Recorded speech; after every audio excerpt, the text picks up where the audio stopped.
Concept की पाठशाला में आप लोग का स्वागत है। सभी को मेरे तरफ से जय हिंद। आज इस वीडियो के माध्यम से हम लोग यह जानेंगे कि एक बहुत ही बड़ा नोटिफिकेशन आया हुआ है, नया आया हुआ है। ये आप लोग को भी पता होगा कि बिहार पुलिस का जो है फॉर्म निकल चुका है। बिहार पुलिस का, जैसे कि आप स्क्रीन पे देख रहे हैं, बिहार पुलिस का फॉर्म निकल चुका है। और इस पूरे नोटिफिकेशन यानी इस फॉर्म के बारे में एक एक जानकारी अभी हम आपको इस वीडियो में बताएंगे। तो देखिए, फॉर्म का नाम जो है आपका यहाँ पे, जैसे हम लोग अपने भाषा में, देहाती भाषा में जानते हैं कि बिहार पुलिस का फॉर्म आ गया है। किसका आ गया है? बिहार पुलिस का जो है आपका फॉर्म आ चुका है। और बिहार पुलिस का फॉर्म आया है और इस बार जो है इसमें सीटों की संख्या बहुत ही ज़्यादा है, ठीक है। और आपके पास एक गोल्डन चांस है इस अचीवमेंट को प्राप्त करने का, इस एग्ज़ाम को क्रैक करके अपने सपनों को पूरा करने का। इसमें जो टोटल सीटों की संख्या है, वो सीटों की जो संख्या है वो है 21,391। कैसे बता दिए सर? तो देखिए, आपके नोटिफिकेशन में जो है यहाँ पे दिया हुआ है 21,391 सीट टोटल का टोटल दिया हुआ है, ठीक है। यहाँ से अब यहाँ पे हम जाने टोटल बिहार पुलिस में टोटल सीट कितना हो गया, 21,391। यह बहुत बड़ी सीट है और अभी तक के एग्जाम में ये सबसे बड़ा सीट अभी ही दिया है, 21,391। जैसा कि आप जान रहे हैं कि आने वाला चुनाव भी है और इस चुनाव के कारण इतना सीट दिया जा रहा है। अब आपके पास पहला एक एक क्वेश्चन, सब चीज़ क्वेश्चन हम आपके सामने क्लियर करते जाएंगे कि सर यह फॉर्म कब से भराएगा, ठीक है। यह फॉर्म कब से भराएगा, क्या क्या इसमें पूछेगा, कैसे इसका सिलेक्शन होगा, आगे शारीरिक दक्षता में भी आपको बताएंगे कि कितना पे कितना मार्क्स आपको मिलेगा। एक एक चीज़ हम क्लियर करेंगे। तो पहले हम आपको बता दें कि इसका फॉर्म भराना जो है स्टार्ट कब से होगा। इसका जो फॉर्म भराना स्टार्ट होगा वो जो है 20 जून से स्टार्ट हो जाएगा। जी हाँ, इसी महीना से आपको जो है 20 तारीख से इसका फॉर्म भराना स्टार्ट हो जाएगा। 20 जून से इसका फॉर्म भराना स्टार्ट हो जाएगा और 20 जुलाई तक जाएगा। यानी कि आपके पास फॉर्म भरने के लिए 1 महीना का पूरा समय दिया हुआ है। हम कहेंगे कि आप लोग जो है 30 तारीख के आसपास में, 30 जून के आसपास में फॉर्म भर सकते हैं। देखिए यहाँ पे इसका अंतिम तिथि कितना दिया हुआ है, तो अंतिम तिथि देखिएगा तो 20/7/2023, यानी कि इसका जो है अंतिम तिथि। और फॉर्म भराने का जो प्रक्रिया है वो यहाँ से देखिए 20 जुलाई, यहाँ पे देखिए 20 जून 2023 से शुरू हो जाएगा, यहाँ से नीचे, ठीक है। तो यानी कि फॉर्म का जो शुरू होगा, फॉर्म भराना जो शुरू हो जाएगा वो हो जाएगा आपका, एकदम सिंपल भाषा में, फॉर्म जो भराना शुरू होगा वो हो जाएगा 20 जून से। कब से शुरू हो जाएगा? 20 जून से। और अंतिम डेट कब होगा और इंड कब हो जाएगा? तो इंड जो हो जाएगा वो हो जाएगा आपका 20 जुलाई को। यानी कि आपके पास जो है 1 महीना का पूरा समय, 20 जून से लेके 20 जुलाई तक, इसी के बीच में आपको क्या करना है, फॉर्म को फिलअप कर लेना है। हम कहेंगे कि आप जो है फॉर्म 30 जून के आसपास में क्या कर सकते हैं, 30 जून के आसपास में फॉर्म फिलअप कर सकते हैं। कहीं से कोई दिक्कत नहीं होगा, ठीक है ना, शुरू में ना ही अंत में। फॉर्म को हमेशा बीच में भरना चाहिए। तो फॉर्म के बारे में जानकारी पता चला, इसके सीट के बारे में जानकारी हम बता दिए। कब से भराएगा सर? तो अभी जो ये फॉर्म भराएगा 20 जून से भराएगा और 20 जून से स्टार्ट हो जाएगा, 20 जुलाई तक भराएगा। तो ये पहला बात आ गया। पहले पेज से हम इतना जाने कि इसका जो है सीट कितना है, फॉर्म कब भराएगा और अंतिम डेट इसका कब होगा। फिर इसके आते हैं हम दूसरे पेज को खोलते हैं। तो दूसरे पेज में आइएगा तो दूसरे पेज में कुछ खास उतना नहीं है, ठीक है। दूसरे पेज में आपको जो है थोड़ा सा यहाँ पे एक चीज़ का ध्यान देना है, चयन की, इसमें जो है सिलेबस बताया गया, पाठ्यक्रम बताया गया है। जो सबसे इंपॉर्टेंट है यहाँ पे 7 नंबर पॉइंट है।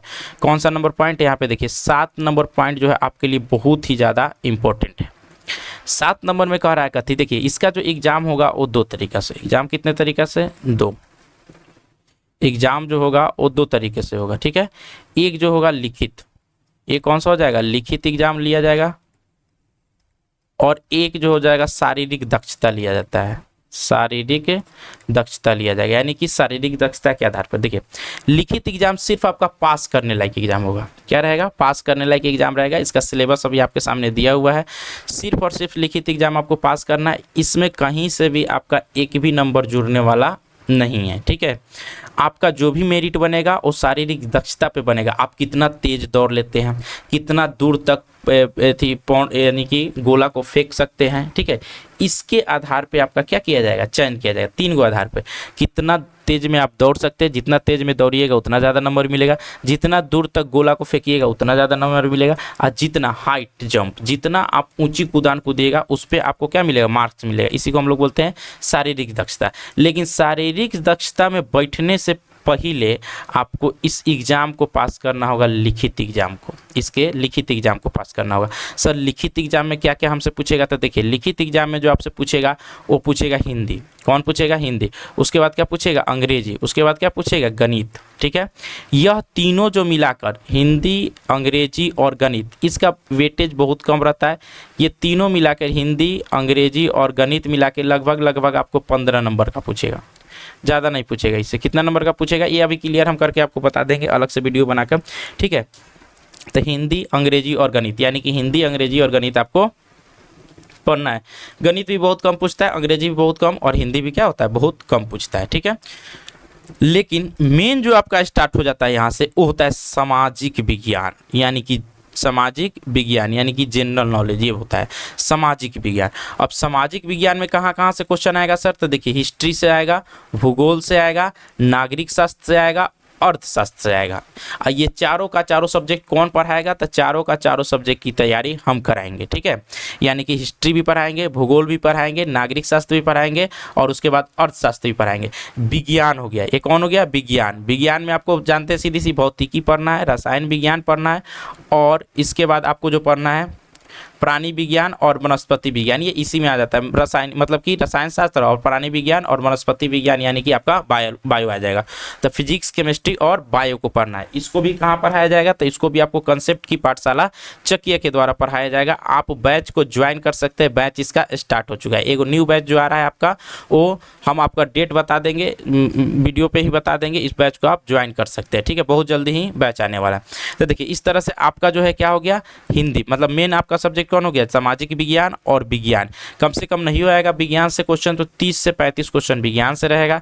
इससे भी आपका है कि 30-40 क्वेश्चन आपका सामाजिक विज्ञान से भी रहेगा, और विज्ञान से आपका कितना रहेगा? 30 क्वेश्चन। उसके बाद करेंट अफेयर्स है। उसके बाद क्या है? Current affairs. तो करेंट अफेयर्स का जैसे रेशियो जान रहे हैं कि अब करेंट अफेयर्स का रेशियो बहुत ज़्यादा बढ़ चुका है, यानी कि 13 से 15 नंबर आपका किसका रहेगा? करेंट अफेयर्स का होने की संभावना है। यानी कि इस पर अगर देखा जाए मोटा मोटी, तो टोटल क्वेश्चन जो रहेगा, टोटल अगर क्वेश्चन का बात किया जाए तो टोटल जो क्वेश्चन रहेगा यहाँ पे 100 क्वेश्चन रहेगा। कितना क्वेश्चन रहेगा? 100 क्वेश्चन। ठीक है, 100 क्वेश्चन देखिए यहाँ पे दिया हुआ है, 100 अंकों की 100 प्रश्न रहेंगे, और अंक आपको कितना रहेगा? तो अंक आपको दिया जाएगा 100। इसमें सिर्फ पास करना है। अंक कितना देगा? 100। इसके लिए समय कितना देगा? 100 क्वेश्चन बनाने के लिए जो आपको समय देगा यहाँ पे दिया हुआ है 2 घंटा देगा। कितना घंटा? 2 घंटा। तो देखिए यहाँ पे समय आपको दिया हुआ है कि 2 घंटा देगा। कितना घंटा देगा? 2 घंटा। यानी कि 2 घंटा में 100 क्वेश्चन को सॉल्व करना है। 100 अंक मिलेंगे, जिसमें से आपका हिंदी, इंग्लिश और गणित रहेगा, ये थोड़ा सा रहेगा 15 नंबर का। उसके बाद आपका मेन आ जाता है सामाजिक विज्ञान यानी कि जी के। उसके बाद आ जाएगा आपका जीएस। कौन आ जाएगा? जीएस। उसके बाद करेंट अफेयर्स। ठीक है, इतना बातों पे आपको ध्यान देना है। ये पास होने के लिए बता दिया है कि 30% कम से कम क्या होना चाहिए? पास होना चाहिए। लेकिन कट ऑफ आपका, आप जानते हैं कि कट ऑफ इससे बहुत ज़्यादा ऊपर चला जाता है। तो ये आपको एग्जाम के बारे में हो गया। जब इसको पास कीजिएगा तो आप जाइएगा शारीरिक दक्षता वाले एग्जाम को देने। ठीक है, और बात समझ में आया? अब देखते हैं इसके तीसरे पेज में क्या है। तीसरा पेज और बहुत ही इंपॉर्टेंट पेज है थी। इसमें यह बताया कि कौन कौन से इस आवेदन को डाल सकता है, कौन कौन से इस आवेदन को डाल सकते हैं। तो ध्यान समझना है। देखिए वैसे स्टूडेंट जिनका जो है यहाँ पे दिया हुआ है सिपाही भर्ती के लिए दिनांक 1/8/2022, यहाँ पे देखो, यहाँ पे दिया हुआ है दिनांक 1/8/2022 तक इंटरमीडिएट उत्तीर्ण यानी इंटरमीडिएट पास होना चाहिए। वैसा स्टूडेंट जो 1/8/2022 तक इंटरमीडिएट पास कर चुका है वही इस फॉर्म को भरेगा, बाकी लोग इस फॉर्म को नहीं भरेंगे। यानी कि जो स्टूडेंट इस साल पास किए हैं वो इस फॉर्म को नहीं भर सकते। जो 2022 में पास किए होंगे इंटर, वही इस फॉर्म को क्या कर सकते हैं? भर सकते हैं। पहला बात।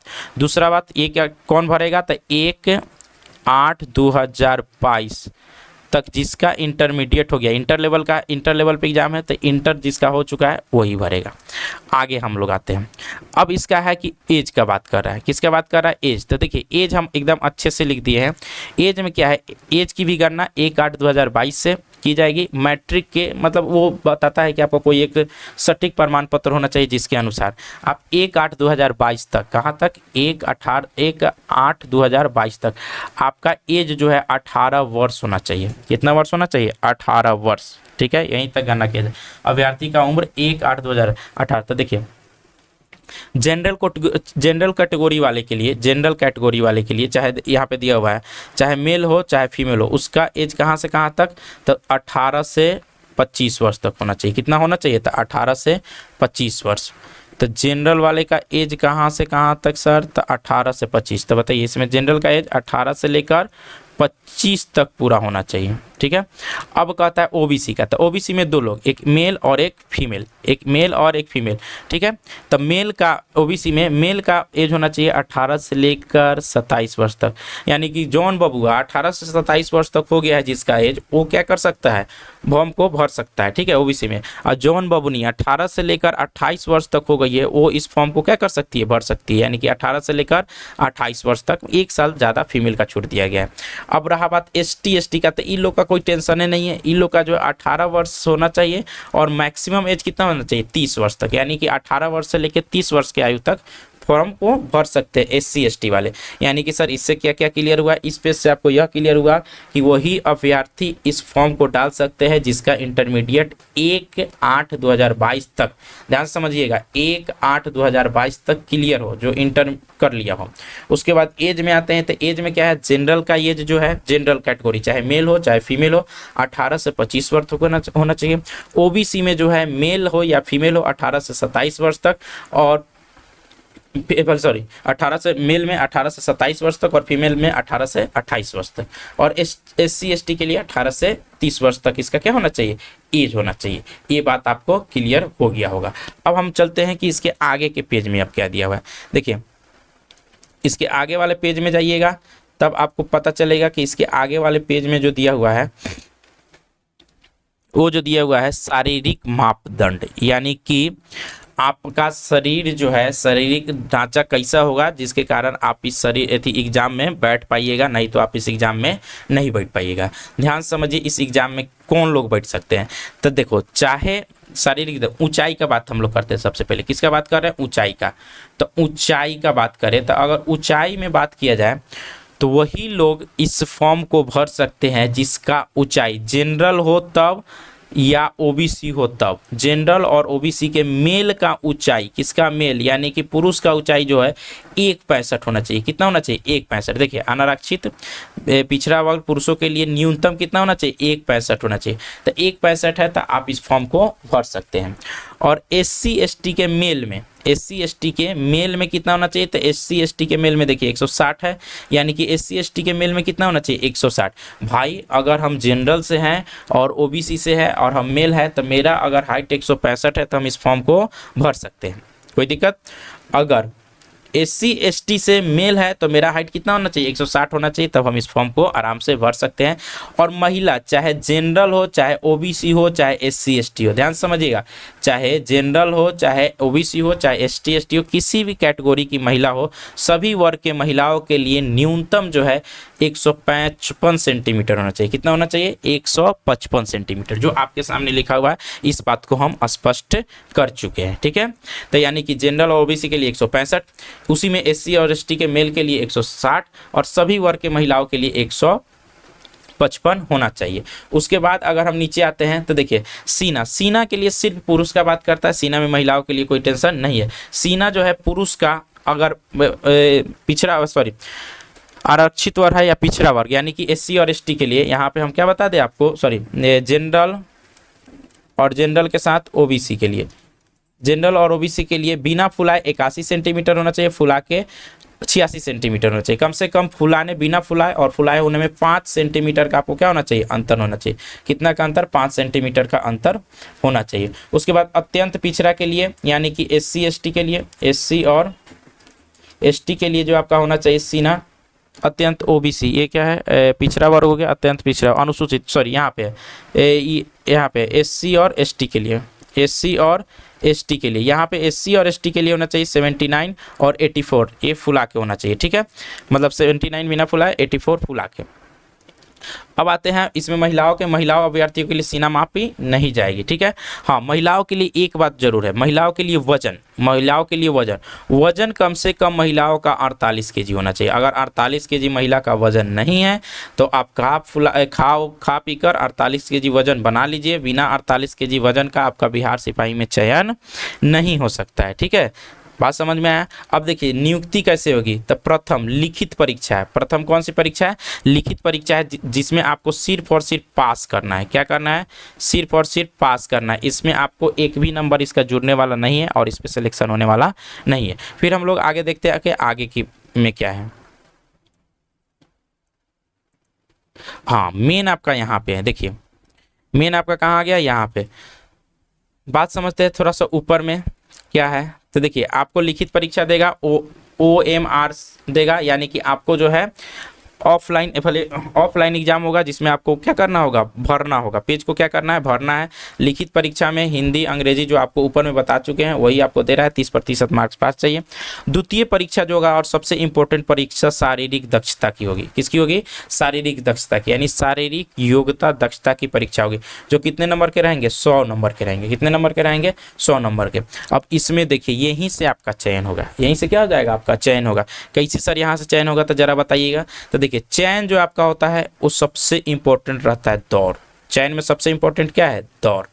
मेल के लिए जो है, मेल के लिए अधिकतम ये कितने मार्क्स का है, 50, यानी 100 में 50 नंबर खाली दौड़ने से प्राप्त हो जाएगा। किससे प्राप्त हो जाएगा, दौड़ से। कैसे सर, तो देखिए मेल के लिए जो दौड़ना है वो 1 माइल, 1 माइल का मतलब क्या हो गया, 1.6 किलोमीटर, वो 6 मिनट में दौड़ना है। यानी कि 6 मिनट में आपको 1.6 किलोमीटर की दूरी तय करनी है। किसके लिए है, मेल के लिए, ठीक है, जब किसी भी कैटेगरी के मेल हो, ठीक है। 6 मिनट में कितना दौड़ना है, 1.6 किलोमीटर आपको दौड़ना है। अब देखिए जरा सा यहाँ पे बात समझिएगा, मार्क्स देने का बात है। अब कैसे इसमें मार्क्स देगा, जैसे कि जो जितना अच्छा से पढ़ता है उसको उतना अच्छा से मार्क्स मिलता है, जो जितना अच्छा से बना के आता है क्वेश्चन उसको उतना ही अच्छा से मार्क्स मिलता है। उसी तरह यहाँ पे जो जितना तेजी में दौड़ेगा उसको उतना ही ज़्यादा मार्क्स मिलेगा, ठीक है। आपको तो 6 मिनट में 1.5 किलोमीटर 1.6 किलोमीटर दौड़ना है। अगर 6 मिनट से ज़्यादा में दौड़ते हैं तो आप वहीं पे छटा गए, वहीं पे क्या होगा, छटा गए। लेकिन आप अगर 5 मिनट 40 सेकेंड से लेकर 6 मिनट के बीच में दौड़ को पूरा करते हैं तो आपको 20 अंक मिलेंगे। कितना अंक मिलेंगे, 20 अंक। देखिए 5 मिनट 40 सेकेंड से 6 मिनट के बीच में दौड़ते हैं तो आपको कितना अंक दिया जाएगा, 20 अंक दिए जाएंगे, ठीक है। आप अगर 5 मिनट 20 सेकेंड से 5 मिनट 40 सेकेंड के बीच दौड़ते हैं, 5 मिनट 20 सेकेंड से 5 मिनट 40 सेकेंड के बीच दौड़ते हैं तो आपको 30 अंक दिए जाएंगे। कितना अंक दिया जाएगा, 30 अंक। यानी कि 5 मिनट से आपको समझ रहे हैं पूरा बात, कि 5 मिनट 20 सेकेंड से लेकर 5:40 के बीच में आप दौड़ जाइएगा तो 30 अंक मिलेंगे।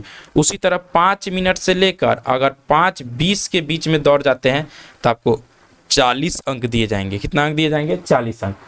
और जो स्टूडेंट 5 मिनट से कम में दौड़ेगा उसको 50 अंक दिए जाएंगे। इसको बोला जाता है एक्सीलेंट दौड़ है। इसका क्या दौड़ है, एक्सीलेंट। यानी कि 5 मिनट से कम में आप दौड़ जाइएगा तो आपको 50 नंबर मिल जाएगा, यानी कि 50 अंक मिल जाएगा। बात समझ में आया। तो इस तरह से आपको दौड़ना है कि आपको 50 अंक ले लेना है, ठीक है, 40 अंक ले लेना है। जितना ज़्यादा अंक रहेगा मेरिट आने का उतना ही ज़्यादा चांस रहेगा, ठीक है। इस पेज में क्या है आप समझ गए। अब अगला पेज इसका देखते हैं क्या है। अगला पेज में महिलाओं के लिए बताया गया है, ठीक है। अगला पेज में किसके लिए बताया गया है, महिलाओं के लिए बताया। देखिए 6 मिनट से अधिक समय लेने वाले पुरुष अभ्यर्थी को असफल घोषित कर दिया जाएगा, हटा दिया जाएगा। अब महिला का भी उसी तरह है। महिला को 1 किलोमीटर की दौड़ कितना में दौड़ना है, 5 मिनट में। 5 मिनट में 1 किलोमीटर की दौड़ महिलाओं को दौड़ना है। अब जितना जल्दी दौड़ जाइए उतना ज़्यादा अंक। जैसे कि 4 मिनट 40 सेकेंड से 5 मिनट तक दौड़ जाइएगा तो आपको 20 अंक मिलेंगे। कितना अंक मिलेंगे, 20 अंक। 4 मिनट 40 सेकेंड से 5 मिनट तक दौड़ जाइएगा तो 20 अंक। उसके बाद 4 मिनट 20 सेकेंड से 4 मिनट 40 सेकेंड के बीच में दौड़ जाइएगा तो 30 अंक। और 4 मिनट से कितना मिनट से, 4 मिनट से 4:20 तक दौड़ जाइएगा तो 40 अंक।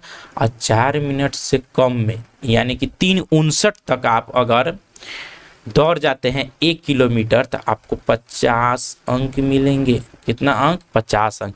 यानी कि 4 मिनट से कम में दौड़ जाइएगा तो 50 अंक की प्राप्ति आवे, सीधे आधा अंक मिल जाएगा, ठीक है। इसमें भी दिया हुआ है 5 मिनट से अधिक समय लेने वाले महिलाओं को क्या किया जाएगा, बाहर कर दिया जाएगा। अब भाला फेंक है, कौन सा, सभी कैटेगरी के पुरुषों के लिए भाला फेंक, सभी सॉरी भाला फेंक करे गोला फेंक, सभी कोटि के पुरुषों के लिए गोला फेंक क्या है, 16 पाउंड का गोला रहेगा। कितना पाउंड का, 16 पाउंड का गोला रहेगा। अब मिनिमम आपको 16 फीट फेंकना होगा, 16 पाउंड का गोला मिनिमम फेंकना है, कितना, 16 फीट। अब 16 फीट से आप ज़्यादा फेंक जाइएगा, जितना ज़्यादा फेंकिएगा उतना ज़्यादा अंक। अगर 20 फीट से ज़्यादा फेंक गए तो आपको 25 अंक।